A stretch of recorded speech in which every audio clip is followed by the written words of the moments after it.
how do we continue to be efficient and grow at scale in a world that is becoming kind of more fragmented around us? I wonder if anybody has any thoughts about that.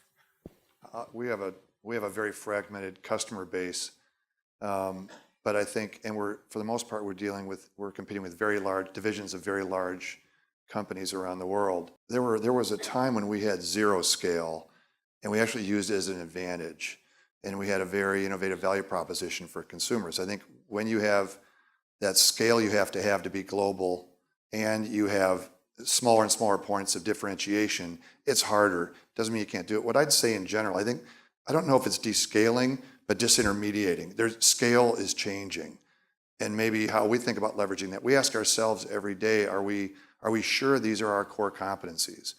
We got a handful of things we do really well, and we do them really well. And we're the largest maker of unique customized devices in the world, like fingerprints. We only make one of every one of them, and we make millions. And yet we ask ourselves, the technology we developed to do that, is that becoming stale? What if there's off the shelf, if there's a hobbyist with a computer that's able to do this better than we can someday? Could parts of what we think of as core competencies become commoditized? And I think you have to be that agnostic. In our minds, we have to be that agnostic. And if there's a disruption in our business model coming, we want to engineer it and then ride that.